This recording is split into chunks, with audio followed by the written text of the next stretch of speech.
பதிவு செய்யப்படாத அமைப்பு இப்படி கோடிக்கணக்கில் சொத்து எப்படி புரளுகிறது, எங்கிருந்து வருகிறது?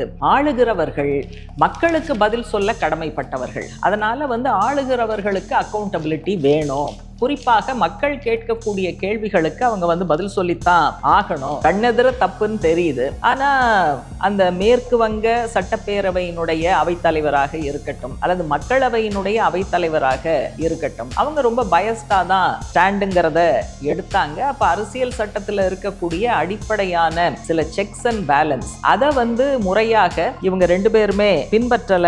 வேட்புமனு தாக்கல் செய்த பிஜேபி வேட்பாளர் காங்கிரஸ் வேட்பாளர் பற்றி சொன்ன ஒரு கருத்து, ஒரு புகார், அதை அப்படியே எடுத்துக்கொண்டு ஆதாரங்களை தேடாமல் இவங்களை டிஸ்குவாலிஃபை பண்ணிட்டாங்க. இதையெல்லாம் செட்ரைட் பண்ண வேண்டிய நீதித்துறையும் இப்படியான சில கடமைகளை நழுவ விட்டு கொண்டே இருக்கிறது. அனைவருக்கும் வணக்கம். பீப்புள்ஸ் டெமோக்ரஸி ஜூன் 15, 21 வாரத்துக்கான தலையங்கம். தலையங்கத்தினுடைய தலைப்பு அன்இன்ஸ்டாலிங் டெமோக்ரஸி, ஜனநாயகத்தை முற்றிலுமாக அகற்றுவது அப்படிங்கிறது தான் தலைப்பு. தலையங்கம் எங்கே தொடங்குதுன்னு சொன்னால், நம்முடைய அரசமைப்பு சட்டம் அது உருவாக்குவதற்கான ப்ராசஸ், நிகழ்முறை, இது குறித்து அந்த நேரத்தில் பிரிட்டிஷ் பிரதமராக இருந்த ராபர்ட் ஆந்தனி ஈடன் அவர் ரொம்ப புகழ்ந்து பேசியிருக்காரு. இது ஒரு பிரம்மாண்டமான முயற்சி. இது வெறும் பிரிட்டிஷ் அரசியல் சட்டத்தை அப்படியே நகலெடுத்தோ அல்லது மேற்கத்திய நாடுகளுடைய அரசியல் சட்டங்களை அப்படியே காப்பி செய்தோ உருவாக்கப்படலை. அந்த விஷயங்களை எல்லாம் எடுத்துக்கொண்டு இந்தியாவினுடைய சூழலுக்கேற்ப மிக சிறப்பாக இது தயாரிக்கப்பட்டிருக்கு. ஏன்னா இந்தியாவில் முதல்ல பெரிய மக்கள் தொகை, அதுக்குள்ள பலவிதமான மொழிகள், இனங்கள், கலாச்சாரங்கள். அப்போ இவர்களை எல்லாம் ஒன்றுபடுத்தக்கூடிய விதத்தில், இவர்களுக்கு சமமாக உரிமைகள் அளிக்கக்கூடிய விதத்தில் ஒரு அரசியல் சட்டத்தை உருவாக்குகிற அந்த எக்ஸசைஸுங்கிறதே பிரம்மாண்டம். இந்த அரசியல் சட்டம் மட்டும், அதாவது இந்தியாவினுடைய அரசியல் சட்டம் மட்டும் வெற்றி பெற்று விட்டால் அது ஆசியாவில் இருக்கிற எல்லா நாடுகளுக்கும் பயனுள்ளதாக இருக்கும் அப்படிங்கிறத அவர் சொன்னார். அவர் அந்த காலகட்டத்தில் சொன்னதை இப்போ நம்ம ஏன் ரீகால் பண்ணுறோம் அப்படின்னா, அப்பேற்பட்ட அரசியல் சட்டத்திற்கு இன்றைக்கு ஆளுகிற வர்க்கத்திடமிருந்து, ஆளுகிற கட்சியிடமிருந்து, அதை பின்னாலிருந்து செலுத்துகிற RSS இடமிருந்து நிறைய அச்சுறுத்தல்கள் வருதுங்கிற அந்த சூழல்ல தான் அவர் ராபர்ட் ஆந்தனி ஈடன் சொன்னதை நம்ம இணைத்து பார்க்க வேண்டி இருக்கிறது. இங்கே ஒன்றியத்தில் ஆளக்கூடிய அரசாங்கம் கார்ப்பரேட் கம்யூனல் நெக்ஸஸ் அப்படின்னு சொல்கிறோம்.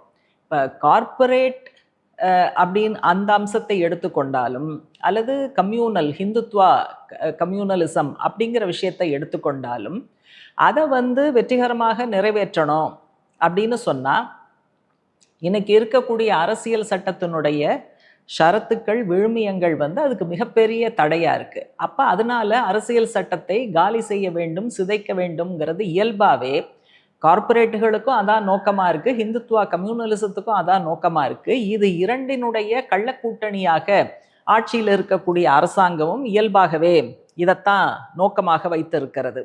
இப்போ இந்த அரசியல் சட்டம் உருவாக்கப்படும் போது பல விஷயங்கள் பேசப்பட்டது. அதில் ஒரு விஷயம் ஆழமாக என்ன நடக்கக்கூடாது அப்படின்னு அவங்க என்ன யோசிச்சாங்கன்னு சொன்னால், இப்படி பல வேறுபாடுகள் இருக்கக்கூடிய இந்தியாவில் மெஜாரிட்டி, பெரும்பான்மை என்கிற ஒரே காரணத்திற்காக பெரும்பான்மை பகுதியினர் அவர்கள் நினைத்ததை மற்றவர்கள் மீது திணிக்கக்கூடிய ஒரு சூழல் வந்துவிடக்கூடாது அப்படிங்கிறதையெல்லாம் கவனத்தில் எடுத்து தான் இந்த அரசியல் சட்டம் உருவாக்கப்பட்டது. இப்போ இந்த அரசாங்கத்தை பின்னால் இருந்து செலுத்துகிற RSS அதுதான் இந்த கார்ப்பரேட் கம்யூனல் அந்த ஆஸ்பெக்டுக்கு ஒரு மூல காரணமாக, மூலாதாரமாக இருக்கு. இப்போ கூட RSS பற்றி ஒரு விவாதம் வந்தது.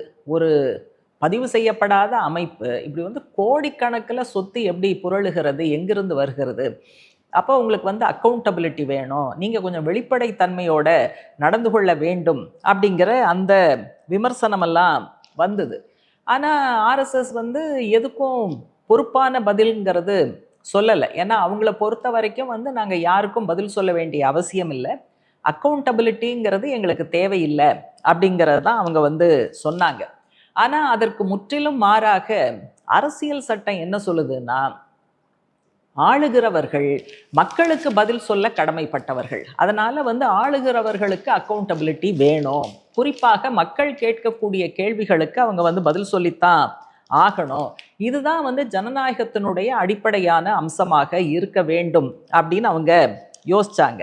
இப்போ ஜனநாயகம் அப்படின்னு நம்ம பேசணும்னு சொன்னால் அதுக்குள்ள வந்து தேர்தல் ஜனநாயகம், தேர்தல் நடத்தப்படுகிற விதம், வாக்குரிமை, இதெல்லாம் அதனுடைய மையப்புள்ளியாக வருகிறது. அப்போ வந்து ஒரு தேர்தல் சுதந்திரமாக நடக்கணும், வெளிப்படைத்தன்மையோட நடக்கணும்.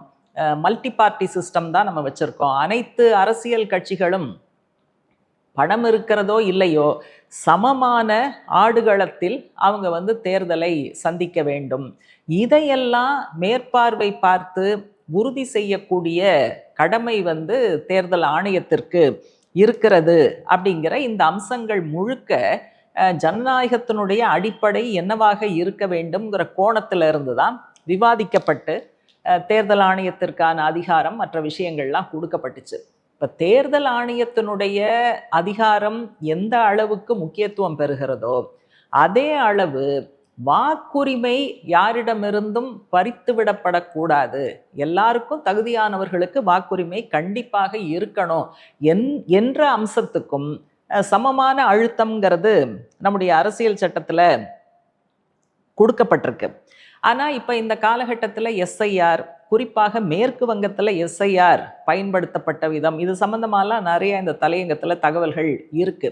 ஆனால் தொடர்ந்து பீப்புள்ஸ் டெமோக்ரஸியினுடைய பல்வேறு தலையங்கங்கள் இந்த பிரச்சனைகளை ஏற்கனவே டீல் பண்ணியிருக்கு. அதனால இது சம்பந்தமான விவரங்கள் இருக்கு அப்படிங்கிறது மட்டும்தான் நான் சொல்ல விரும்புகிறேன். அதனால இந்த பின்னணியில் தேர்தல் ஆணையத்தினுடைய சமீபகால நடவடிக்கைகள் எந்த நோக்கத்துக்காக தேர்தல் ஆணையத்துக்கு பிரம்மாண்டமான அதிகாரம் கொடுக்கப்பட்டதோ அதை வந்து மீறி அது நடக்கிறது அப்படிங்கிற அந்த உண்மைதான் வெளிவருகிறது. அதே போல தேர்தல் ஆணையத்திற்கு இன்னொரு முக்கியமான கடமை என்ன? பல கட்சிகள் இருக்கக்கூடிய இடத்துல ஒரு கட்சிக்கு சாதகமாக விஷயங்கள் அமைந்து விடக்கூடாது. அப்போ வந்து அன்பயஸ்டாக இவங்க தேர்தல் ஆணையம் எல்லா கட்சிகளையும் பார்க்கணும் அப்படின்ட்டு. ஆனால் இப்போ நடந்துகிட்டு இருக்கிற விஷயம் என்னன்னா, ஆளுகிற கட்சி பாரதிய ஜனதா கட்சிக்கு சாதகமாக தேர்தல் ஆணையம் நடப்பது போன்ற விவரங்கள் வருது. அண்மையில் ராஜ்யசபா தேர்தல் நடந்தது. அதில் மத்திய பிரதேசத்தில் காங்கிரஸ் கட்சியினுடைய வேட்பாளர் அவங்களுடைய வேட்பு மனு வந்து டிஸ்குவாலிஃபை ஆச்சு. அதுக்கு வந்து அவங்க வேட்பு மனுவோடு இணைத்து கொடுத்த பிரமாண பத்திரம், அஃபிடவிட், அதில் வந்து அவங்க எழுதியிருந்த விஷயங்களில் ஏதோ தவறு இருக்குது அப்படின்னு சொல்லி ரிட்டர்னிங் ஆஃபீஸர், தேர்தல் அதிகாரி சொல்லி டிஸ்குவாலிஃபை பண்ணிட்டாங்க. அப்புறம் அவங்க கோர்ட்டுக்கு போகிறாங்க. மத்திய பிரதேச உயர்நீதிமன்றம் என்ன சொல்லுதுன்னா, அவங்க அஃபிடவிட்டில் தவறு இருந்தது என்று சொன்னதற்கான ஆதாரம் எதுவுமே கிடையாது. அப்போ எதை வச்சு ரிட்டர்னிங் ஆஃபீஸர் இந்த தவறு இருக்குன்னு சொன்னாங்க அப்படின்னா கேட்குறதுக்கே வேடிக்கையாக இருக்குது. வேட்புமனு தாக்கல் செய்த பிஜேபி வேட்பாளர் காங்கிரஸ் வேட்பாளர் பற்றி சொன்ன ஒரு கருத்து, ஒரு புகார், அதை வந்து அப்படியே எடுத்துக்கொண்டு ஆதாரங்களை தேடாமல் இவங்களை வந்து டிஸ்குவாலிஃபை பண்ணிட்டாங்க. அதனால் இந்த புகாரில் ஆதாரம் இல்லை என்பது மட்டும்தான் ஹைகோர்ட் சொன்னுச்சு. குறைஞ்சபட்சம் அதை வந்து கிளியர் பண்ணியிருக்கு. ஆனால் பிரச்சனை என்ன?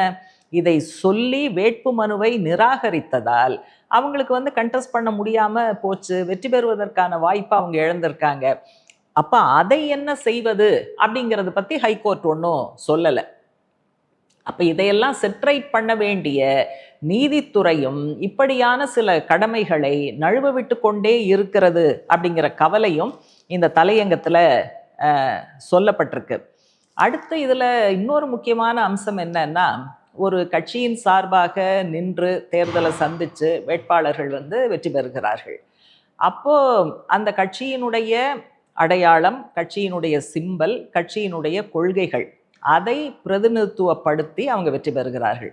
வெற்றி பெற்ற பிறகு அவங்க வந்து இஷ்டத்துக்கு வேற கட்சிக்கு போகலாம், கட்சி மாறலாம். அப்படியெல்லாம் நிலைமை இருந்ததுன்னா எந்த அடிப்படையில் மக்கள் வாக்களித்தார்களோ அது வந்து இல்லாமல் போகிறது. அந்த நோக்கம் அப்படிங்கிறது வந்து தோற்கடிக்கப்படுகிறது.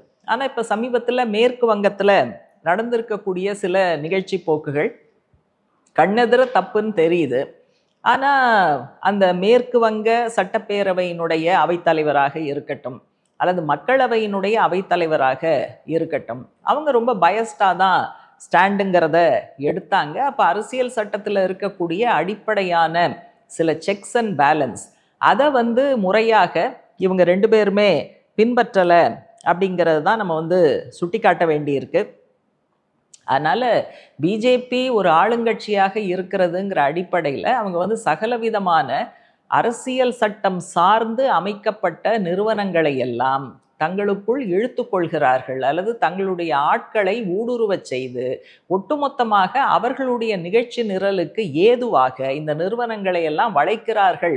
அப்படிங்கிறது ஏதோ ஒரு ரூலிங் பார்ட்டி சம்பந்தப்பட்டதல்ல, ஒட்டுமொத்தமாக இந்திய தேசத்துக்கு அதனுடைய ஜனநாயக கட்டமைப்பிற்கு இது ரொம்ப ஆபத்தான விஷயம்.